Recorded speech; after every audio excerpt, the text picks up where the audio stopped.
Coco, alors aujourd'hui une petite vidéo réaction par rapport à une vidéo du précepteur sur le wokisme. Donc on va voir ce que ça va donner.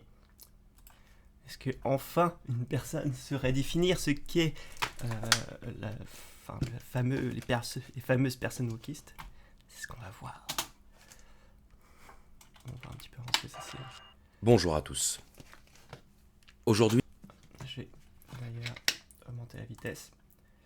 Ça ne passera pas des heures, je vais mettre 35. on va parler du wokisme. Vous avez été très nombreux à me demander de réaliser un épisode sur la pensée woke, et jusqu'à aujourd'hui, je dois bien admettre que je ne trouvais pas cette idée très pertinente. D'abord parce que le wokisme n'est pas à proprement parler un mouvement philosophique, c'est plutôt un mouvement politique, ou en tout cas métapolitique. Ensuite parce que c'est un courant de pensée extrêmement récent, et qu'à ce titre, on ne peut pas encore prédire si c'est un courant qui va marquer l'histoire des idées. Le prisme grossissant d'Internet fait qu'on accorde parfois beaucoup d'importance à des idées qui en réalité imprègnent assez peu la société civile. Ça c'est vrai, ça c'est vrai. Des fois on a tendance à voir un petit peu les idéologies qui seraient un peu plus extrêmes et les pensées qu'elles seraient, surtout avec la loupe effectivement d'internet, où on apporte beaucoup d'attention sur des mouvements qui au final sont plutôt limités et qui sont très peu représentatifs de ce qui se passe dans la majorité des cas. Et la troisième raison, et non des moindres, c'est que la pensée woke est au centre de nombreuses controverses. C'est ce qu'on appelle un sujet sensible, un sujet qui fait réagir, émotionnellement réagir. Et donc, parler de cette pensée woke, c'est évidemment s'exposer à la polémique. Comme le disait la philosophe Simone Veil, quand on fait de la politique, on ne s'adresse plus à la raison, mais aux passions. La politique est une machine à fabriquer de la passion collective, disait-elle. C'est comme tout en fait. Il faut arrêter de vouloir dissocier les humains et leurs émotions. Au bout d'un moment, on a beau essayer d'être le plus objectif possible, au final, on aura toujours les émotions qui vont faire un filtre. Et ce qui est important, c'est de se comprendre comment nos émotions agissent, parce que en fonction des personnes, c'est très différent. Et comprendre, voilà, par rapport à telle idée, comment on va réagir, parce que finalement, on peut être de base ne pas aimer l'idée, donc du coup être plutôt à ressentir une émotion de colère qui peut du coup ne pas mettre, qui va faire en sorte qu'on ne va pas être objectif, et donc on va plutôt rester sur ses idées, parce que du moment que ça va contre de ce qu'on a appris, il y a toujours cette inertie qu'on a besoin pour pouvoir changer d'idée. Donc, bref. Or, le but... Mais oui, de toute façon, peu importe le sujet, même quand on parle des trucs de science, des fois, on a beau essayer d'être le plus objectif possible, essayer d'avoir le moins d'émotions possible, au final, elles sont toujours là. Donc, c'est bien de savoir, en fait, plutôt de se dire, j'arrive à ne pas avoir d'émotions, c'est plutôt de me dire, essayer de voir à partir de quel sujet peut me créer plus d'émotions que d'autres, et à peu près voir comment les émotions vont affecter mon jugement. Le but de cette chaîne, ce n'est pas de déclencher la passion collective. Le but de cette chaîne, c'est de donner matière à penser, matière à réflexion. Et je ne suis pas naïf au point de croire qu'on pourrait traiter un sujet sensible sans susciter des réactions. Alors, qu'est-ce qui... De toute façon, peu importe le sujet, il y aura toujours des personnes qui vont trouver une réaction. Il y a bien des personnes qui vont péter un câble parce que dans un manga, il y a un des personnages qui a du vernis, tu vois, un homme qui a un vernis. C'est ridicule, ça n'a aucun impact, mais il y aura toujours des personnes qui seront contre quelque chose. Donc d'un moment, espérer, peu importe le sujet, qu'il n'y ait pas de réaction, c'est illusoire. Mais effectivement, plus on va dans des sujets qui sont un petit peu jugés un peu plus délicats ou un peu plus tabous, tout de suite, les réactions vont être de plus en plus extrêmes.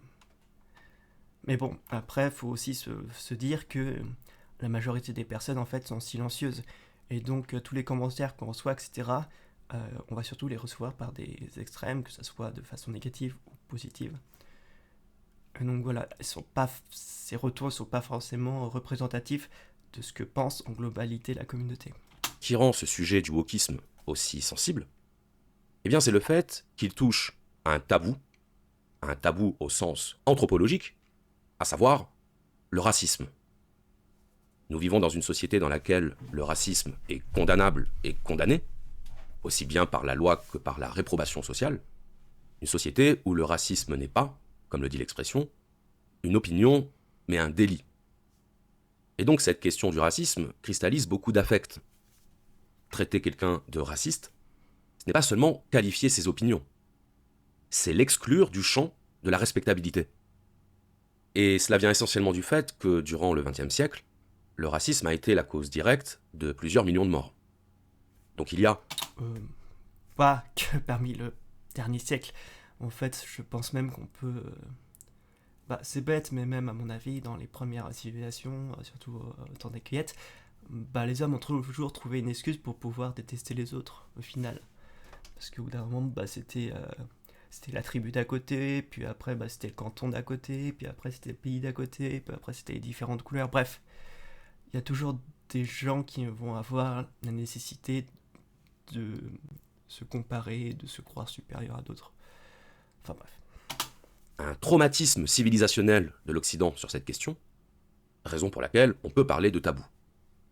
Et d'ailleurs, vous remarquerez que si tout le monde s'accorde à condamner toutes les formes de totalitarisme, le totalitarisme racial est celui qui suscite le plus de terreur.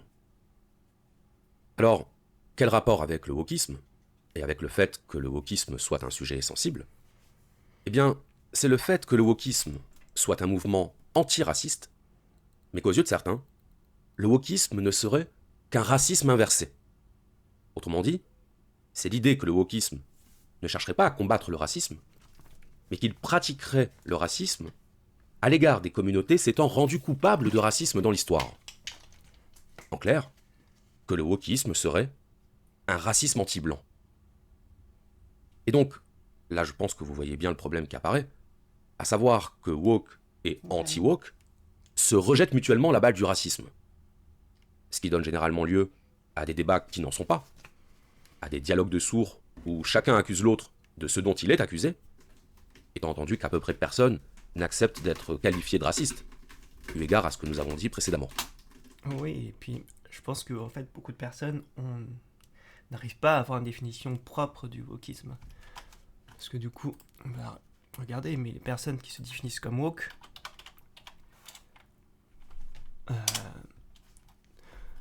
alors, terme anglo-américain woke, et ils disent le fait d'être conscient des problèmes liés à la justice sociale et l'égalité raciale. Mais ce n'est pas parce que vous luttez contre le racisme que vous êtes woke. Communauté woke, une petite communauté qui a fait de son cheval de bataille l'antiracisme.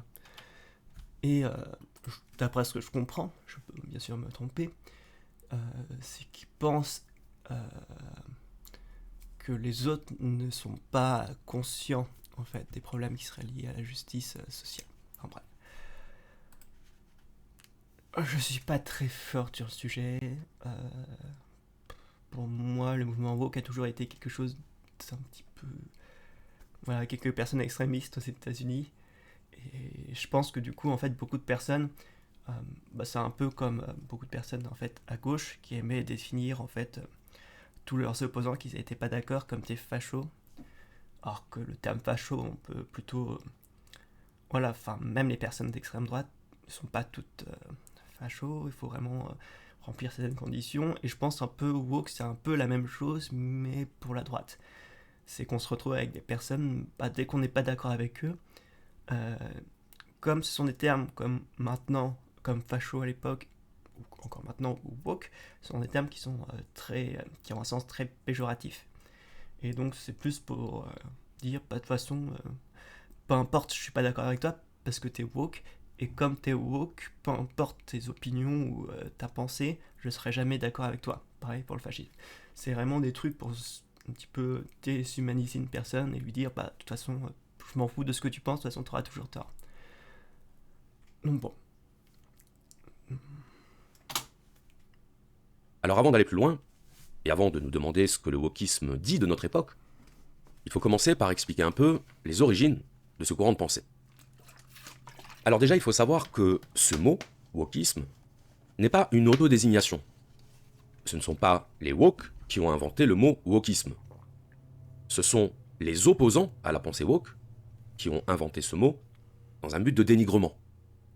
De la même façon qu'au XVIe siècle, ce ne sont pas les protestants qui se sont eux-mêmes appelés protestants. Ce sont les catholiques qui les ont désignés ainsi pour pouvoir mieux les discréditer. Donc, précisons que lorsqu'on emploiera le mot wokisme dans cet épisode, ce ne sera pas dans un but de dénigrement. Ce sera par simple commodité de langage, de la même façon qu'on parle aujourd'hui de protestantisme, sans que ça ne soit disqualifiant. Ok. Donc, wokisme, ça vient de l'anglais woke, qui est une déformation du mot awake, Qui veut dire éveillé. Bref. Je vais encore augmenter la vitesse. et qui signifie éveillé. Être woke, c'est être éveillé. Éveillé à quoi? Éveillé à la question des injustices sociales, et plus particulièrement à la question des discriminations dont sont victimes les minorités dans les démocraties occidentales. Le mot le plus utilisé pour englober toutes ces formes de discrimination, c'est le terme d'oppression. En sociologie, on définit l'oppression comme, je cite, le mauvais traitement ou la discrimination systématique d'un groupe social, avec ou sans le soutien des structures d'une société. Fin de citation. Donc, l'oppression n'est pas nécessairement quelque chose d'inscrit dans la loi. Ce n'est pas nécessairement quelque chose qui est ouvertement assumé par les structures du pouvoir. C'est au contraire un phénomène diffus et protéiforme. L'oppression peut se manifester par de la discrimination à l'embauche, par des injures racistes, par de la violence, comme elle peut se manifester par le fait de véhiculer certains clichés apparemment inoffensifs. L'idée étant que l'oppression du quotidien est au fond de même nature que l'oppression organisée. Donc même s'il est difficile de dater l'apparition du mouvement woke, on peut dire qu'il a vraiment pris forme à partir de 2014, après le meurtre d'un jeune afro-américain nommé Michael Brown par la police américaine. Sa mort a été vue comme un symbole du racisme policier, et par extension, du racisme institutionnel aux États-Unis. C'est cet événement qui a donné lieu à la formation du mouvement Black Lives Matter, avant que ce mouvement ne soit réactivé en 2020, après la mort cette fois-ci de George Floyd. Mais si on remonte quelques décennies plus tôt, on s'aperçoit que le mot woke a déjà été employé. Woke dans le sens de politiquement éveillé, dans le sens de conscient des problématiques liées aux discriminations. Ok, je ne savais pas. En 1965, Martin Luther King a prononcé un discours dans lequel il appelait la jeunesse américaine à rester éveillée. Sachant que 1965, ça correspond au moment où les politiques de ségrégation ont commencé à être abolies. Donc, rester éveillé est à entendre ici au sens de rester vigilant.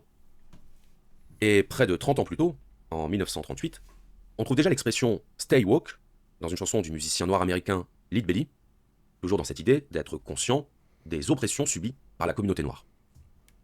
Donc ce qu'on appelle la pensée woke, c'est au départ un mouvement de revendication né dans la communauté afro-américaine, en réaction à des violences policières et à des discriminations subies par cette communauté, et qui avait pour but d'éveiller la population américaine, et en premier lieu les concernés eux-mêmes, à la problématique de l'oppression. Mais depuis 2014, le wokisme a connu une évolution. Et ce qu'on appelle aujourd'hui la pensée woke va bien au-delà de ce mouvement initial de défense de la communauté afro-américaine. Au-delà, dans un double sens.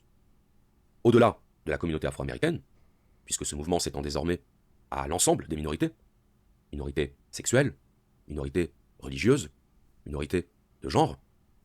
C'est ce qu'on appelle l'intersectionnalité. On va expliquer ça dans un instant. Mais au-delà aussi, dans le contenu du discours, au-delà, dans la radicalité de la pensée qui est au fondement de ce mouvement. Et vous allez voir qu'en réalité, ces deux évolutions du wokisme vont de pair. Alors, commençons par la première évolution, l'intersectionnalité. Dans les années 80, Kimberlé Crenshaw est professeure à la faculté de droit de Columbia, et elle développe l'idée que les femmes noires américaines sont victimes d'une double discrimination. Elles sont discriminées en tant que noires, mais elles sont aussi discriminées en tant que femmes. Preuve en est l'absence quasi totale de femmes afro-américaines dans les mouvements féministes de l'époque. Si on ajoute à ça la discrimination liée à la pauvreté, ce qu'on appelle le classisme, la discrimination liée à la classe sociale, Kimberlé Crenshaw en arrive à la conclusion que les femmes noires et pauvres sont triplement discriminées dans une société dominée par des hommes blancs. C'est ça, l'intersectionnalité. L'idée que les discriminations s'additionnent. Oui et non, en fait. c'est que malheureusement, ça dépend des sociétés, mais c'est vrai que si tu as plusieurs caractéristiques qui sont liées à plusieurs minorités, ou pas forcément des minorités, mais c'est vrai que par exemple dans la société américaine, par exemple, voilà, il y a eu pendant, pas que pendant la société américaine, mais pendant toutes les sociétés un peu occidentales, mais même d'autres sociétés, il y a très souvent eu des personnes qui étaient misogynes. Donc plutôt quelque chose où on mettait en valeur les hommes au dépit des femmes, et donc du coup les femmes étaient discriminées parce qu'elles étaient des femmes, mais aussi il y a des femmes qui ont été plus discriminées que des femmes blanches à cause de leur couleur de peau, et on peut rajouter à ça différents critères en fait. C'est juste que plus vous accumulez par exemple un genre, une couleur de peau qui peut être discriminée, et plus la probabilité d'être discriminé augmente. En fait, il faut voir que ce n'est pas parce que vous êtes une personne noire en France que vous allez être discriminé, mais la probabilité que vous soyez discriminé par une personne blanche est nettement plus élevée. Mais si vous êtes une personne noire et homosexuelle, la probabilité que vous soyez discriminé est plus importante que si vous êtes juste une personne noire. Vous voyez, c'est... Voilà. Enfin... C'est un peu plus complexe que ça, mais oui. L'idée d'un croisement des oppressions. Donc par exemple, un homme noir sera opprimé en tant que noir, mais privilégié en tant qu'homme. Tandis qu'une femme blanche sera opprimée en tant que femme, mais privilégiée en tant que blanche.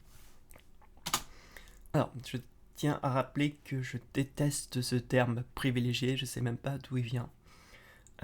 Parce qu'on va... En fait, il y a 3 cas quand vous êtes une personne. Soit vous êtes traité de façon normale, soit vous êtes discriminé, ça veut dire que vous êtes traité de façon anormalement basse par rapport aux personnes qui sont traitées normalement, et si vous êtes privilégié, vous êtes traité de façon anormalement haute par rapport à ceux qui sont traités normalement.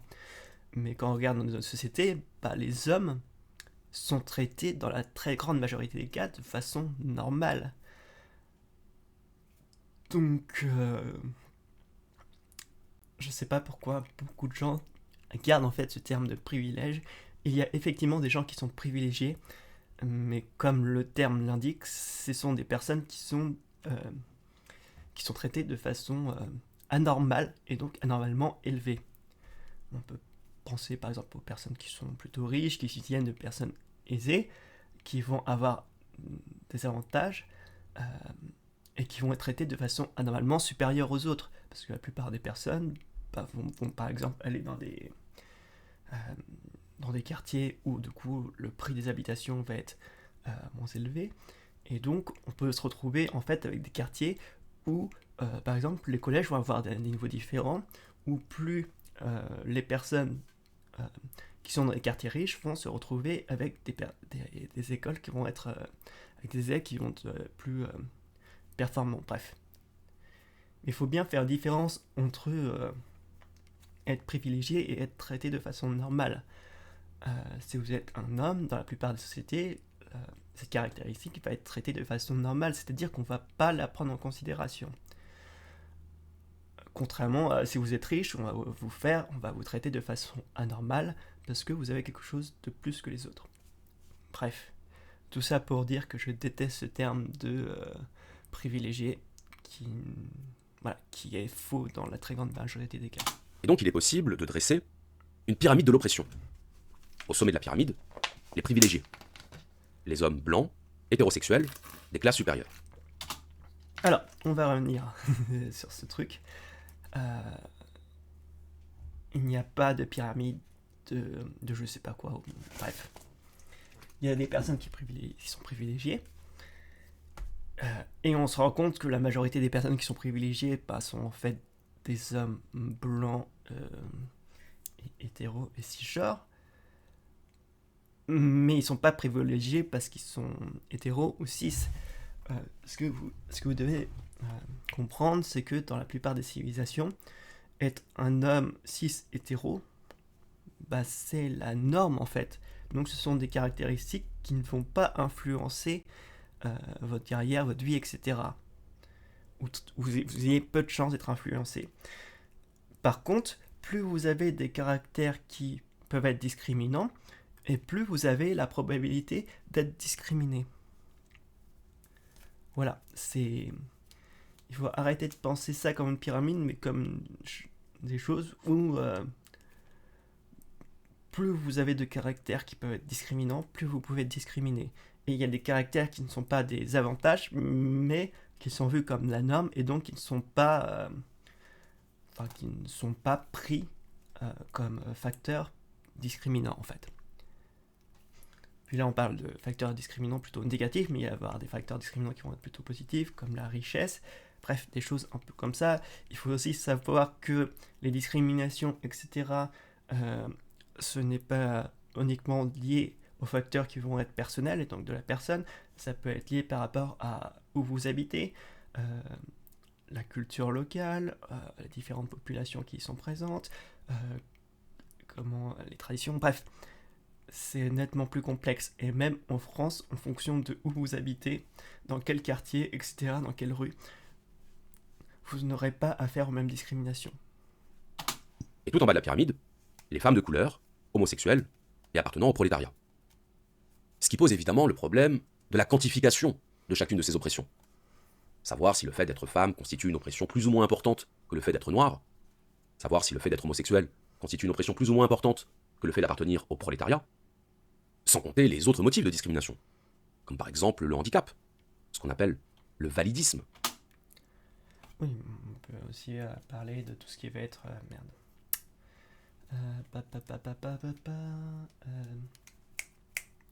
Bref, tout ce qui va être lié à la psychiatrie.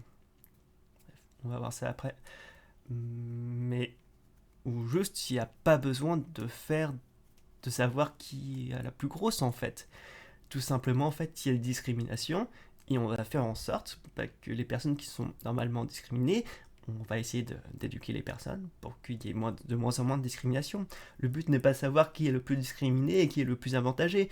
Le but, c'est réussir à trouver un équilibre où les personnes puissent ne pas être discriminées en fonction de leurs caractéristiques physiques ou de leur genre ou de leur attirance sexuelle. Le but, c'est que les gens puissent être...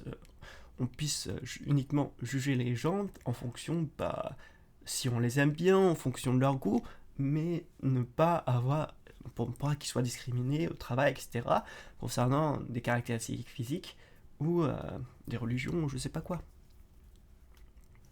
Le but n'est pas de faire un classement, en fait. Comme le surpoids, la grossophobie. La liste n'est pas exhaustive. Et donc, selon la manière dont vous allez hiérarchiser les oppressions, vous n'allez pas arriver au même résultat. Mais dans tous les cas, et c'est là qu'on en arrive à la deuxième évolution du wokisme, une idée centrale de la pensée woke, c'est qu'il existe des groupes opprimés et des groupes oppresseurs. Des groupes discriminés et des groupes favorisés. Autrement dit, qu'il existe dans la société un système de privilèges dont les uns bénéficient et dont les autres sont exclus. Alors ça, il parle surtout du mouvement woke, mais quand on voit dans la réalité, en fait, on se rend compte que c'est nettement plus complexe. Il n'y a pas juste des personnes qui sont discriminées et des personnes qui discriminent. Il y a aussi des personnes discriminées qui discriminent. Bref, c'est nettement plus complexe. Ce qu'on peut voir, par contre, c'est qu'en fonction de certaines caractéristiques, vous avez plus ou moins de chances, en fonction d'où vous habitez ou de votre... de tout ce qui va être votre environnement, vous avez plus de chances de vous faire discriminer en fonction de vos caractéristiques. Mais il faut arrêter de voir en fait juste le monde comme discriminer, des personnes qui discriminent, bref, c'est un peu plus un cloubier-boulga. Et malheureusement, en fait, il y a beaucoup de personnes en fait qui font de la discrimination et qui ne se rendent pas compte, parce que pour eux, ce sont des choses qui sont ancrées dans notre culture. Et c'est ça qu'il faut changer. Enfin, c'est comme, par exemple, pour prendre le cas, par exemple, de certaines personnes catholiques qui pensent que l'homosexualité est un péché. Mais pour eux, en fait, cette idée est tellement imprimé dans leur crâne que ce n'est pas une discrimination. Enfin bref, vous voyez le truc. Or, quelle est la catégorie qui s'accapare l'intégralité des privilèges? C'est la catégorie de l'homme blanc, hétérosexuel, des classes supérieures. Et c'est là, évidemment, que la controverse pointe le bout de son nez. On disait tout à l'heure que le wokisme était un sujet sensible. D'ailleurs, je pense aussi que beaucoup de personnes qui se définissent comme woke voient un petit peu l'homme blanc patriarcat. C'est peut-être vrai, comme de toute façon, c'est souvent le cas dans la diabolisation en fait. Il y a des personnes qui voient que le monde va mal, et donc des personnes, parce que c'est plus simple de fonctionner comme ça, vont définir des responsables, et comme ça c'est plus simple que de chercher toutes les conséquences et toutes les causalités. Donc ils vont dire si le monde va mal, c'est à cause de insérer telle ethnie ou tel groupe. Voilà. Parce que c'est ce qui arrive malheureusement trop souvent. On peut parler par exemple des personnes, les nazis qui disaient, qui rejetaient surtout la faute sur les personnes juives.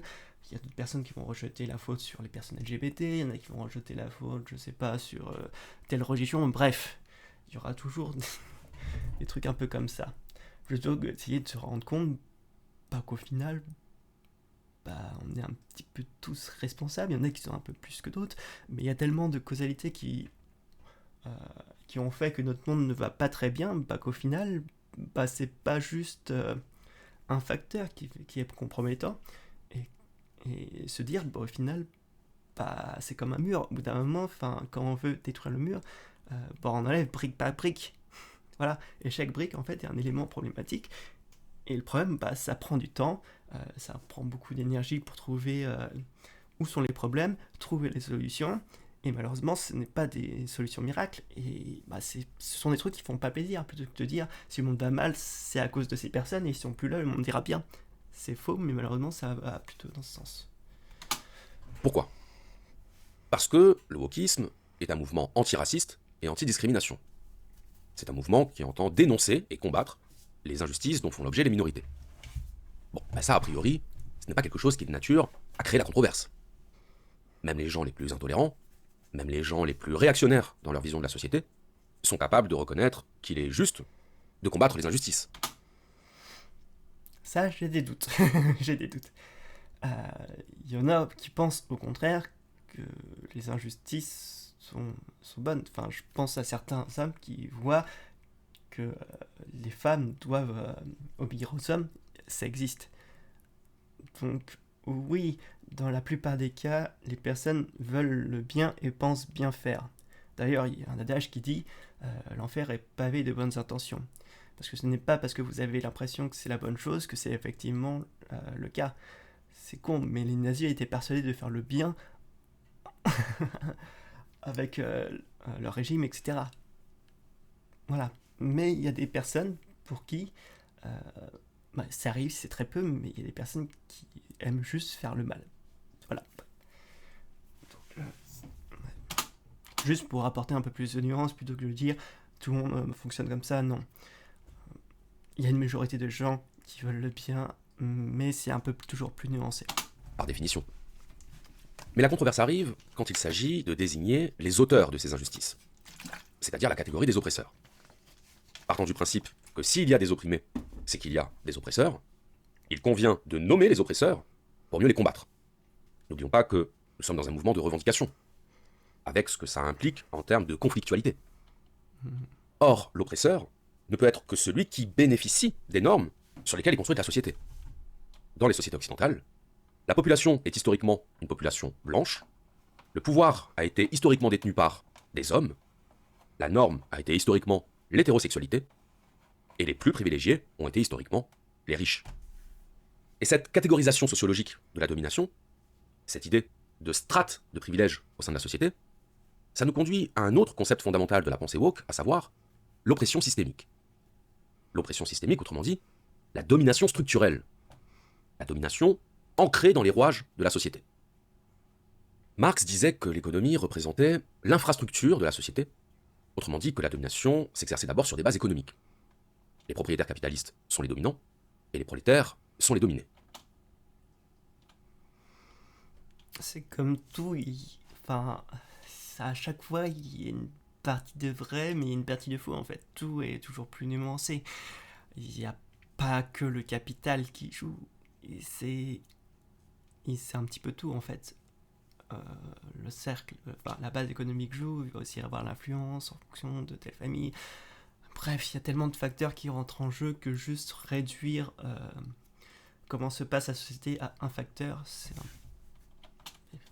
Dans la vision woke, ce n'est pas seulement la position économique qui détermine. Ah oui, et je voulais dire par rapport à ce qu'il disait avant, en fait, c'est que de base, tout le monde peut être, peu importe qui on est, on peut tous être quelqu'un qui va discriminer.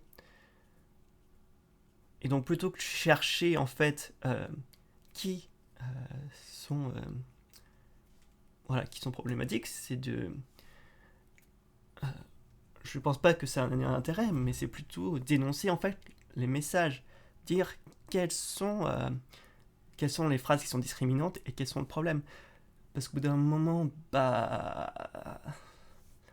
juste balancer ce sont tel type de personnes qui sont le problème, ça n'avance en rien. C'est faux, c'est de la... tout ce qui va être... Merde, je suis désolé, je galère un peu. Tout ce qui va être généralisation abusive, etc. Et on est complètement à côté de la plaque. Ce qui est important de dire, c'est parce que là, en fait, à chaque fois, en vouloir combattre ces discriminations, on fait la discrimination en disant, le problème vient de tel type de personnes, à partir de telles caractéristiques. Mais ce qui est important, je pense, pour moi, c'est de dire quels sont les messages qui sont problématiques et dire pourquoi telle idée est discriminante et expliquer pourquoi. Et donc, plutôt que de combattre des individus, pour moi, il est important de combattre des idées et des notions et des phrases qui sont problématiques. Parce que si on cherche des responsables, c'est comme à chaque fois, en fait, on va se retrouver dans une diabolisation et ça mène à rien. Voilà. Enfin bref, c'est ce que j'avais dit. Le statut de dominant ou de dominé. C'est la position sociologique. Et la position sociologique comprend à la fois la race, le sexe, le statut social, l'orientation sexuelle ou encore les capacités physiques. Et donc, appartenir à une catégorie minoritaire de la société, c'est, de fait, être sous le joug d'une oppression systémique. Pourquoi ? Parce que les normes en vigueur dans une société sont les normes de la majorité. Par définition. Et donc, s'écarter de la norme, dévier de la norme, c'est se retrouver en situation de minorité et donc en situation d'oppression. On va prendre un exemple, le cas des personnes homosexuelles. Historiquement, les sociétés occidentales, et même la plupart des sociétés dans le monde, sont régies par la norme de l'hétérosexualité. L'homosexualité a longtemps été réprimée. En France, elle fut considérée comme un crime jusqu'en 1792, et ce n'est qu'en 1982 que l'âge de la majorité sexuelle pour les personnes de même sexe fut abaissé à 18 ans, comme pour les personnes de sexe opposé. Donc il y a dans les sociétés occidentales ce qu'on appelle un principe d'hétéronormativité qui fait que, de manière structurelle, de manière systémique donc, une personne homosexuelle subira des discriminations, et ce, indépendamment des intentions des auteurs de ces discriminations. On va le dire autrement, pour les woke, dans une société hétéronormée, l'homophobie est structurelle, puisque par définition, la norme exclut ce qui n'est pas elle. Alors, on va revenir un petit peu sur ce qui va être le systémique. En fait, la systémique, c'est une manière d'étude. Par exemple, on va prendre un cas spécifique. Vous mettez de l'eau et de l'huile dans un verre, par exemple. Et donc, vous voulez analyser ce qui se passe. Donc, il y a deux possibilités. C'est soit vous voyez de façon systémique, et donc vous regardez ce qui se passe sur l'ensemble du système. Donc là, vous voyez par exemple que l'huile est au-dessus de l'eau. Ou vous allez zoomer et vous allez voir comment réagissent les molécules d'eau et d'huile entre elles. Et là, vous allez faire une approche analytique. Mais voilà. Donc la systémique, dire que quelque chose est systémique, ça veut dire qu'il y a une répercussion globale sur le système. Mais plein de choses sont systémiques. Et en fait, c'est après tout ce qu'on défend, tout ce qu'on dit du système. Par exemple, on peut étudier le racisme de façon systémique ou de façon analytique. c'est-à-dire de façon analytique, on va regarder comment chaque individu va les comportements racistes, etc. Et en façon systémique, on va voir comment en fait toutes les personnes qui sont racistes affectent le système et donc ici la société. Voilà. Donc je suis mitigé en fait sur ce terme systémique parce que pour moi c'est juste une approche de une étude en fait, une étude d'un cas qu'on va voir sur son ensemble. Donc les membres d'une société hétéronormée peuvent ne pas avoir le sentiment d'être homophobes. Ils peuvent ne pas avoir l'intention d'exclure et de discriminer les personnes homosexuelles. Ils le font inconsciemment. Donc c'est l'idée qu'il existerait un inconscient socio-culturel qui ferait de toute personne appartenant à une minorité la victime systémique de toute personne appartenant à la majorité. Alors, c'est un peu plus complexe que ça. Ça paraît con, mais oui, le gros problème en fait c'est ce principe de norme. Et, par exemple, on va prendre le cas de l'homosexualité, mais dans beaucoup de cas en fait, la majorité des personnes sont hétérosexuelles, et donc la norme, et ce sont les personnes hétérosexuelles. Et en fait, même si de base une personne ne va pas forcément être contre les personnes homosexuelles, mais si la société est plutôt contre ces personnes, il y a beaucoup de personnes qui vont se ranger du côté de la majorité pour ne pas être pris pour cible comme pour les personnes homosexuelles. Donc c'est un peu plus délicat que ça. Il faut aussi dire aussi que quand quelque chose va être qui ne va pas être dans la norme, il y aura beaucoup aussi de stéréotypes dessus. Et on va pas... Enfin, par exemple, je vais faire un exemple que je connais mieux. Par exemple, on va parler des femmes trans dans le milieu du sport. Et en fait, pour beaucoup de personnes, ils ne pensent pas faire de la discrimination parce que beaucoup de personnes ne savent pas déjà ce qu'est la transidentité, ne savent pas ce qu'est la dysphorie de genre, ne connaissent pas ce qui est fait pour la transition. Et donc, beaucoup de personnes ne savent pas, par exemple, qu'il faut un traitement hormonal et ne connaissent pas les conséquences du traitement hormonal. Donc, on se retrouve avec des personnes, en fait, qui vont avoir une opinion alors qu'ils n'ont aucune connaissance sur le sujet. Et ce qui va, de base, entraîner des discriminations. Mais pour eux, en fait, ils ont l'impression de maîtriser le sujet alors que ce n'est pas le cas. Bref. Et on peut se voir, en fait, sur beaucoup, en fait... je vais y arriver. Mais toutes les communautés qui vont être un petit peu minoritaires, c'est qu'en fait, il y aura beaucoup de stéréotypes qui vont circuler et qui font du mal à cette communauté. Et bref, je pense que vous voyez où je veux en venir. Même chose pour le racisme. Dans une conception woke, le racisme n'est pas seulement l'expression consciente et volontaire d'une exclusion de celui qui appartient à une autre ethnie. Le racisme est un phénomène structurel. On discrimine structurellement celui qui n'appartient pas à l'ethnie majoritaire. Donc le racisme n'a pas besoin d'être conscient de lui-même pour exister. Il est une conséquence mécanique des structures normatives de la société, en l'occurrence des sociétés où les blancs sont majoritaires. Alors évidemment, pour bon nombre d'entre nous, Français du XXIe siècle, cette vision de la société, cette vision des catégories sociologiques au sein de la société, eh bien, elle tranche un peu avec notre conception historique de la société. Pour le dire simplement, c'est une pensée qui nous choque. Et pourquoi elle nous choque ? Elle nous choque à deux niveaux. Elle nous choque à un premier niveau parce que nous savons que l'oppression n'est pas systématiquement exercée par la majorité. Marx est un penseur qui a bien montré en quoi l'oppression était exercée par une minorité. La minorité bourgeoise, la minorité détentrice du capital. Et de ce point de vue-là, la majorité, c'est bien plutôt la main-d'œuvre de la minorité capitaliste. Et puis, à un deuxième niveau, ça nous choque parce que nous avons majoritairement une conception républicaine et universaliste de la société. Or, la vision woke ne repose pas sur un modèle universaliste, mais sur un modèle communautariste. Alors, expliquons un peu ça. En 1789 a eu lieu la Révolution française, qui a aboli les privilèges, en tout cas officiellement, et qui a accouché du concept de citoyenneté. Le citoyen, c'est celui qui, indépendamment de son origine ethnique, indépendamment de sa religion ou de ses croyances, est membre de la nation et possède exactement les mêmes droits que tout autre membre de la nation. c'est ce qu'on a longtemps appelé le creuset républicain. Le fait que la République soit comme un récipient, un creuset donc, qui pouvait accueillir toute personne, d'où qu'elle vienne, et quelles que soient ses croyances, dès lors qu'elle épousait le projet républicain, c'est-à-dire le projet de la fraternité entre concitoyens. Dans une république, les citoyens sont frères. Toujours sur le papier, bien sûr. Et cette fraternité transcende les appartenances identitaires et communautaires. La République ne reconnaît pas de communauté. Elle ne reconnaît que des individus.